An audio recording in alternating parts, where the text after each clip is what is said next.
कार्तिक स्नान बुढ़िया माई की कहानी। एक बुढ़िया माई थी जो चातुर्मास में पुष्कर स्नान किया करती थी।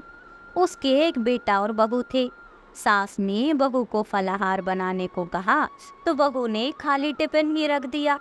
बेटा माँ को पहुँचाने के लिए पुष्कर गया। रास्ते में माँ से बोला, माँ फलाहार कर लो। जहाँ पानी मिला वहीं फलाहार करने बैठ गई तो भगवान की कृपा से खाली टिफिन फलों से भर गया। माँ ने फलाहार कर लिया। पुष्कर में माँ के रहने के लिए झोपड़ी बनाकर बेटा वापस घर आ गया। रात्रि में श्रावण मास आया और बोला, बुढ़िया माई दरवाजा खोल। तब बुढ़िया माई ने पूछा, आप कौन है? मैं श्रावण मास। बुढ़िया ने तुरंत दरवाजा खोल दिया। बुढ़िया माई ने शिव पार्वती की पूजा अर्चना की, बेलपत्र से अभिषेक किया। जाते समय श्रावण मास ने बुढ़िया माई को आशीर्वाद दिया और झोपड़ी की एक दीवार सोने की हो गई। भाद्रपद मास आया, उसने भी दरवाजा खोलने को कहा। बुढ़िया माई ने दरवाजा खोला, सत्तू बनाकर कजरी तीज मनाई।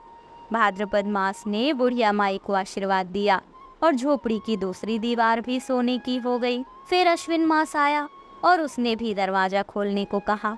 बुढ़िया माई ने दरवाजा खोला, पितरों का तर्पण कर ब्राह्मण भोज कराकर श्राद्ध किया। नवरात्रि में माँ दुर्गा को अखंड ज्योति जलाकर प्रसन्न किया। सत्य के विजय के रूप में बुराई के अंत की खुशी में दशहरा मनाया। अश्विन मास ने जाते समय प्रसन्न होकर तीसरी दीवार भी बहुमूल्य रत्नों से जड़ित कर दी और बुढ़िया माई को सदैव प्रसन्न रहने का आशीर्वाद दिया। इन सब के बाद आया कार्तिक मास। उसने भी दरवाजा खोलने को कहा। बुढ़िया माई ने दरवाजा खोला। अति प्रसन्न मन से कार्तिक स्नान किया, दीपदान कर दिवाली, गोवर्धन पूजा, भैया दूज, गोपाष्टमी, आंवला नवमी मनाई।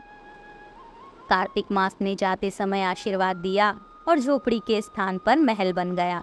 बुढ़िया माई गरीबों की सेवा करके भजन कीर्तन में अपना समय व्यतीत करने लगी।